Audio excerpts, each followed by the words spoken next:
강원도 춘천 에티오피아 한국전 참전기념관 옆에 특별한 카페가 있습니다. 6.25 전쟁 당시 에티오피아는 6,037명을 파병했는데 1968년 이들의 희생을 기리는 에티오피아 참전 기념탑이 건립됐습니다. 이 소식을 들은 에티오피아 황제가 방한해 우리나라에 와서 춘천을 방문했습니다. 에티오피아 황제는 당시에는 이름이 없던 이 카페에 이디오피 아벳이라는 이름을 선물했습니다.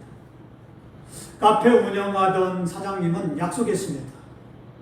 100년 동안 하루도 커피 향이 안 나는 날이 없게 하겠습니다.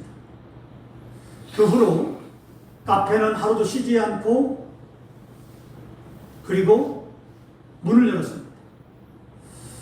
자녀는 아버지가 돌아가신 날에도 황제와의 약속을 지켜야 한다는 유언을 따라서 카페 문을 열었습니다.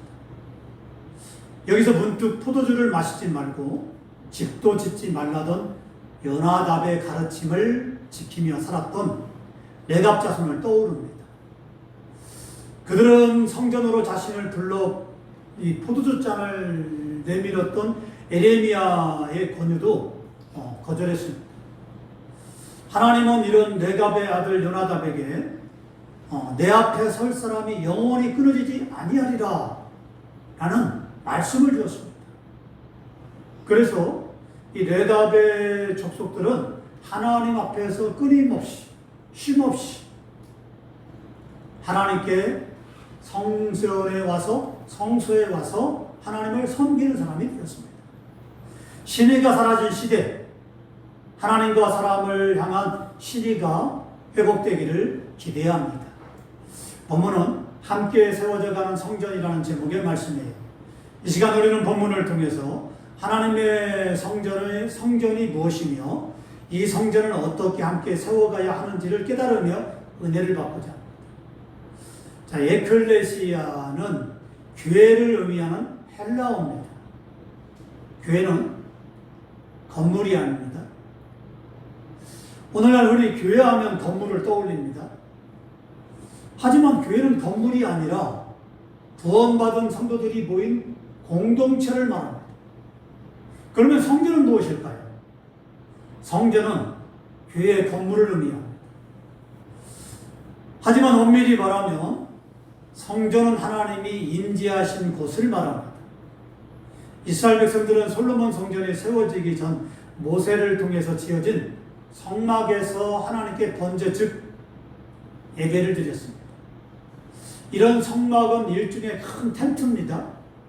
그 텐트 안은 성소와 지성소로 나누어져 있는데 성소에는 등대와 분향단, 떡상이 있었고 지성소에는 법궤가 있었는데 성소의 출입구는 휘장으로 되어 있었고 성소와 지성소 사이에도 휘장으로 분리되어 있었습니다.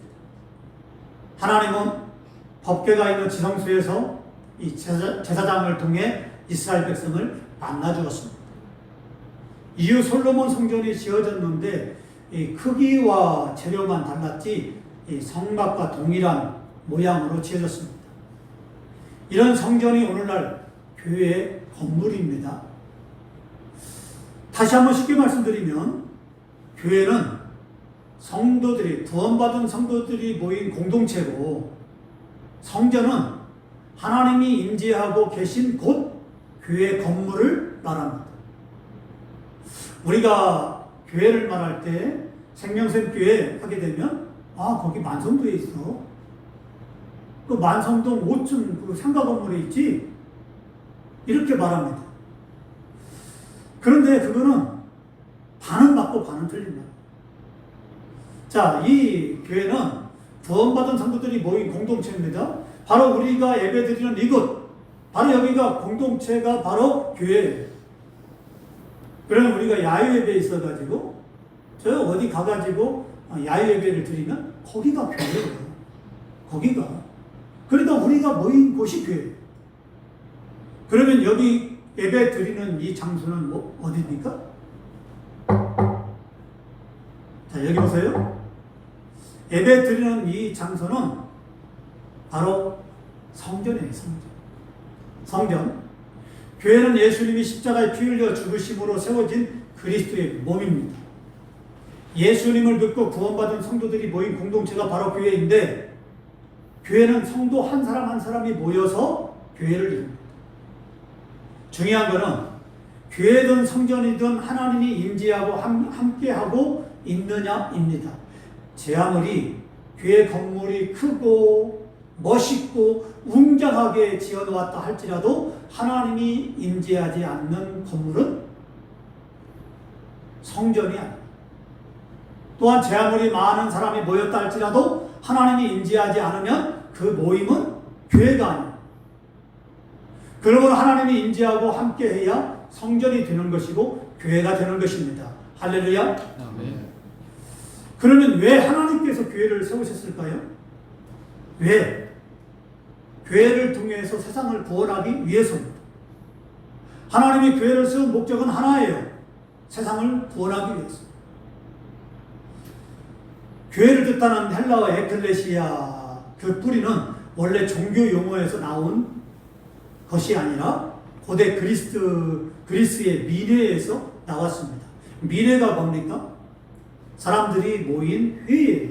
어떤 회의, 사람들이, 주민들이 모여서 회의를 한다. 그러면 우리가 주민회의다 라고 말하죠. 그게 민회입니다. 자, 에클레시아는 에크와 칼레오가 합해서 든 말인데, 이 에크는 무엇으로부터이고 칼레오는 부르다라는 뜻이에요. 그러니까 에클레시아는 무엇으로부터 불렀다 이 말입니다. 일상에 머물러 있던 사람들을 광장으로 불러내어서 공동체의 운명을 책임지게 하는 공적인 부름이 바로 에클레시아예요.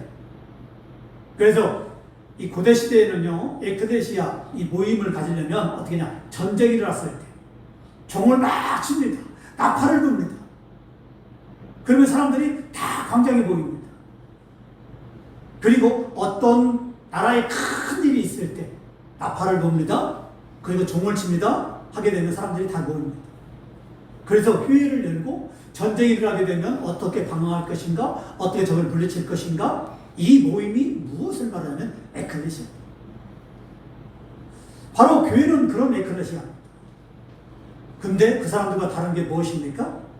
바로 예수님을 믿는 우리를 한 자리에 불러요. 그러니까 주일날에는 바로 믿는 자들에게 하나님께서 교회에서, 이 성전에서 믿음의 나팔을 부는 거예요. 전사를 통해서 나팔을 부는 거예요. 오늘 나팔 소리 듣고 왔습니까? 하나님이 나팔 소리를, 여러분의 귀에는 들리지 않았지만 여러분의 영혼은 하나님의 나팔 소리를 들었어요. 그렇기 때문에 하나님이 기억하는 거예요.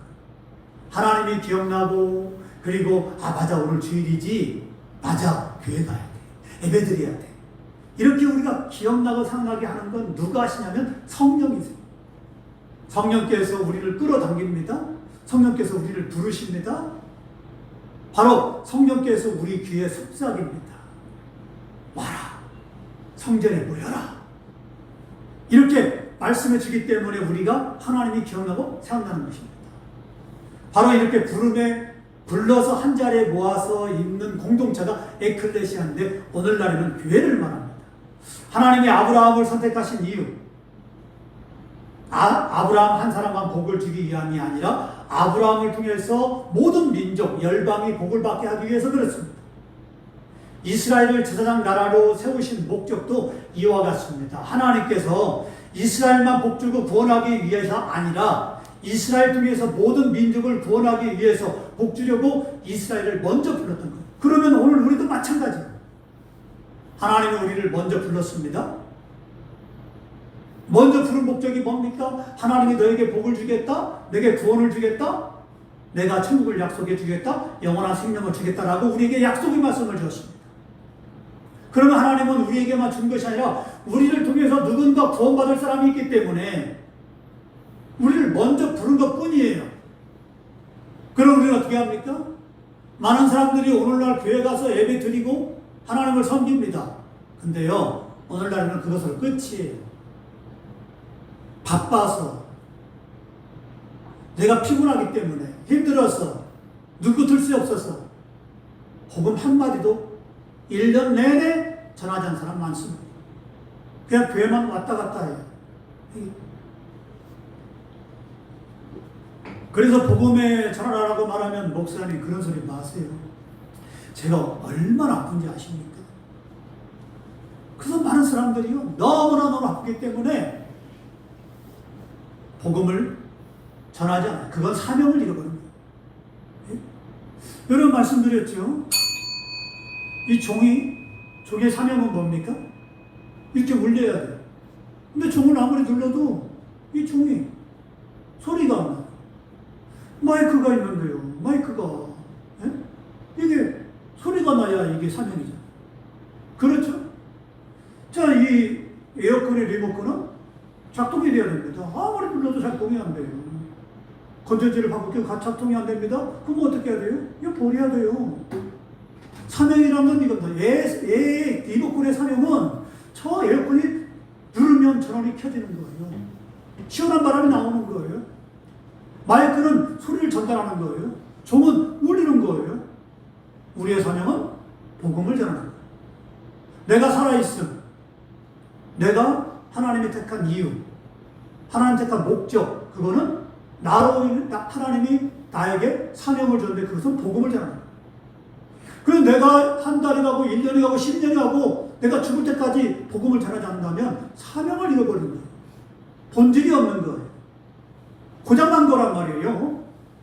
그러니 우리는 직장에 가든 일터에 가든 어디를 가든 우리가 만나는 사람을 유심히 살펴봐야 돼요. 그리고 내가 복음을 전할 사람이 누구인가 봐야 돼요. 그리고 성령이 내게 감동시킵니다. 저는 길거리를 가다가도 성령이 감동시킨 사람이 있어요. 그 쫓아가다 복음을 전할 수밖에 없어요. 이게 사명이에요. 누군가 나로 인해서 구원받을 사람이 있기 때문에 나를 먼저 선택한 거예요. 단순히 내가 잘되고 성공하고 물질 많이 벌고 돈 많이 벌고 부유해지고 건강하게 오래 살고 이게 아니라 이 말이죠. 그건 부차적인 목적이고 하나님 우리에게 먼저 준 거는 바로 나를 구원한 거는 나로 인해서 누군가 구원할 자가 있기 때문에 구원받을 사람이 있기 때문에 나를 먼저 구원받게 한 것입니다. 그게 부름이에요. 그 부름받은 사람들이 모여있는 곳이 바로 교회입니다. 그래서 오늘 우리가 예배를 드리고 말씀을 듣고 우리가 살아갑니다. 그런 말씀을 듣고 그 말씀을 들은 것 가지고 세상에 돌아가서 살아갈 때에는 그 말씀을 받은 것 가지고 복음을 전해요. 바로 그겁니다. 그렇기 때문에 우리는 세상에 열방을 비추는 빛이 되어야 돼요. 나의 쓰는 언어, 나의 행동, 이게 빛이 되어야 돼요. 그런 사람들이 우리를 통해서 빛나야 되고 우리를 통해서 어둠이 물러가야 돼요. 그런데 오늘날 보면요, 어떻게 된 것인지 예전에는 교회가 세상을 걱정했는데 지금은 세상이 교회를 걱정하고 있어요. 믿는 사람이 믿는 사람답지 않게 말이 틀리고 행동이 틀려지고 있어요. 쓰는 언어가 빛이 나지 않고 하는 행동이 빛을 잃어버렸어요. 그거는요, 바로 믿는 사람이 아니라는 증거예요. 믿는 사람은 어떤 방식으로든 빛이 나야 했어요. 힘이 나게든 빛을 비춰야 돼요. 우리가요, 이 빛이 아무것도 아니잖아. 촛불도요, 대낮에는요, 아무것도 아니에요. 촛불 진짜. 햇빛에는요, 촛불 그거 아무것도 아니에요. 근데요, 이 캄캄한 방에는요, 촛불 하나가요, 온 방을 다 환하게 만들어요. 우리가 세상에 살아갈 때는 나 하나 빛이 아무것도 아니에요. 하지만 세상이 어두워지면 나 하나의 빛이 세상을 다 환히 비춰요. 바로 우리는 그런 역할을 해야 돼요. 그러라고 하나님께서 우리를 선택한 거예요. 단순히 건강하고 잘 먹고 잘 살고 부유해지고 돈 많이 벌고 성공하고 이것으로 우리 하나님께서 부른 것이 아니다 이 말이죠. 그걸 가지고 우리가 누군가 나를 통해서 구원받을 자가 있기 때문에 구원시키는 하나님의 뜻이 있습니다. 진정한 교회는 그렇기 때문에 세상 속으로 들어가서 세상을 변화시키는 자들의 모임이 되어야 돼요. 교회를 세우는 성도는 하나님이 끝내 포기하지 않으신 이 세상이라는 밭에서 강추인 보화를 발견하는 자들이 되어야 돼요. 성도는 그 보화를 얻기 위해서 자신의 전부를 걸고 오늘 내가 선 자리를 하나님의 공의와 사랑으로 일구는 포도원치기가 되어야 됩니다. 어떤 말이냐? 내가 구원할 자가 있는데 내가 가진 모든 것을 다 동원해서 그 사람을 구원시킬 수 있어야 된다 이 말입니다. 돈이면 돈, 건강이면 건강, 지식이면 지식, 내 가진 걸 저 사람을 구원시키라고 하나님께 내게 지식을 주시고 건강을 주시고 돈을 줬다 이 말이에요. 그게 쓰라고. 근데 겨우 해야 나만 쓰고 나만 잘 먹고 나만 부유해지고 나를 위해 쌓아놓고 한다면 그건 그건 아니다 이 말이에요. 그건 부자 청년과 다를 바가 하나도 없다 이 말이에요. 그렇기 때문에 우리가 다른 사람 구원할 자가 나의 뇌 눈에 띈다면 내가 만났다면 내가 가진 걸 모든 걸 동원해서 그 사람을 구원시켜야 되는 것이 하나님이 나를 먼저 선택한 이유가 됩니다. 할렐루야. 네. 사도 바울은 에베소 교회 성도들을 향해서 이렇게 말씀했습니다. 본문 19절 말씀 보십시다. 그러므로 이제부터 너희는 외인도 아니요 나그네도 아니요 오직 성도들과 동일한 시민이요 하나님의 권속이라. 에베소 교회 성도들은 원래 이방인들입니다. 당시 유대인들은 이방인을 사람 취급하지 않았습니다. 마치 짐승이나 개같이 여겼습니다. 사도 바울은 이런 이방인들이 모여 교회를 이루고 에베소 교회 성도들을 향해 이렇게 말씀합니다. 그러므로 이제부터 너희는 외인도 아니요 나그네도 아니요 오직 성도들과 동일한 시민이요 하나님의 권속이라. 언제부터입니까? 언제부터 이들이 하나님의 자녀가 되었습니까? 언제부터 이들이 하나님의 권속이 되었습니까? 언제부터 이들이 하나님의 성도가 되었습니까? 이제부터. 그러면 이제부터가 언제일까요? 예수님을 믿는 순간. 예수님을 믿는 순간 더 이상 과거를 묻지 않습니다. 과거에 어떤 사람이었는지 어떤 삶을 살았는지 묻지 않습니다.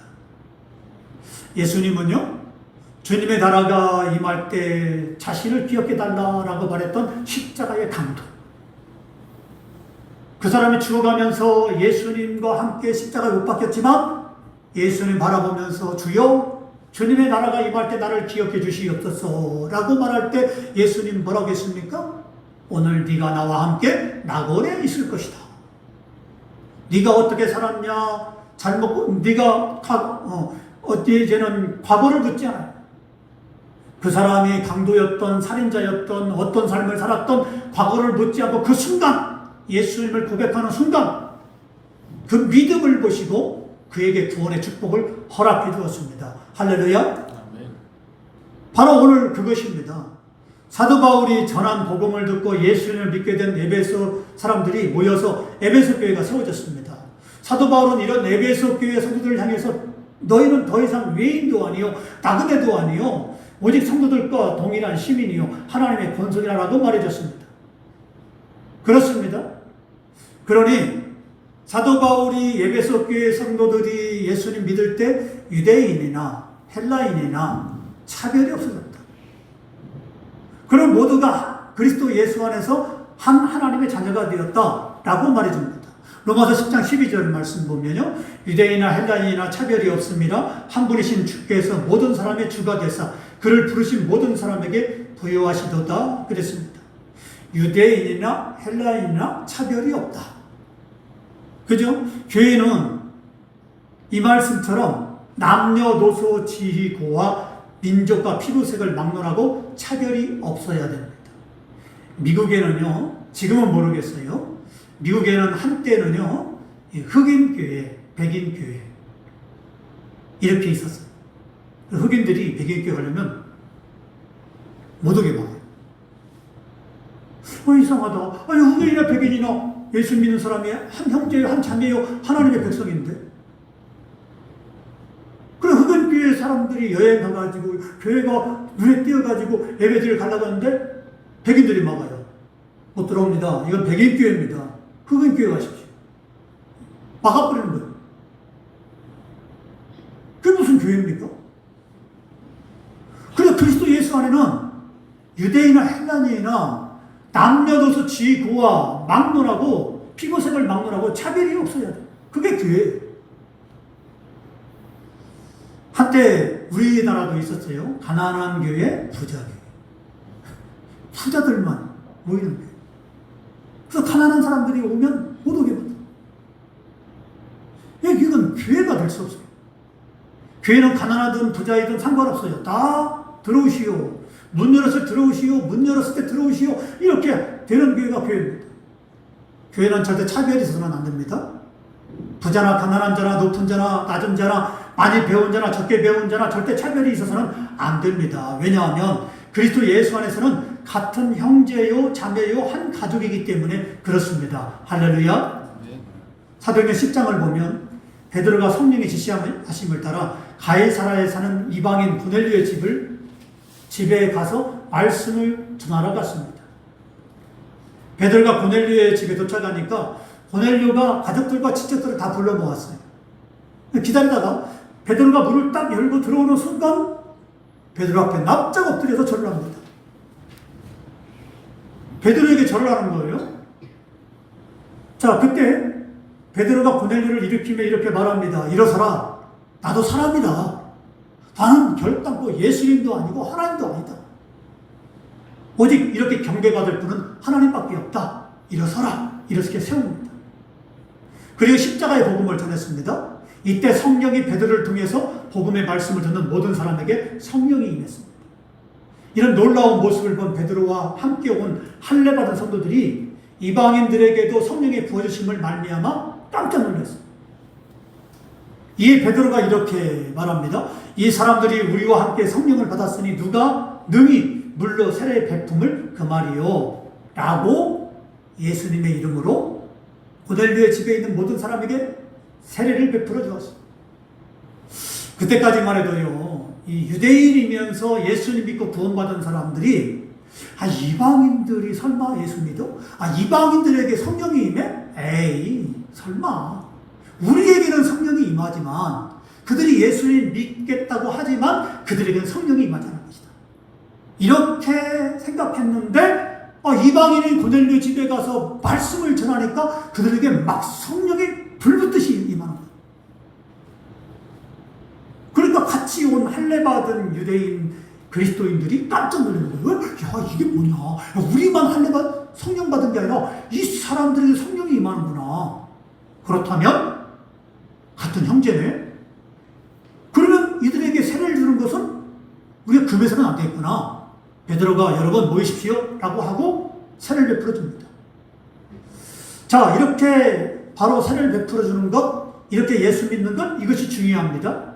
예수님을 믿는 믿음 안에서는 유대인이나 이방인이나 모두 동일합니다. 동일한 구원을 받고 동일한 성령을 받고 동일한 하나님의 백성이 됩니다.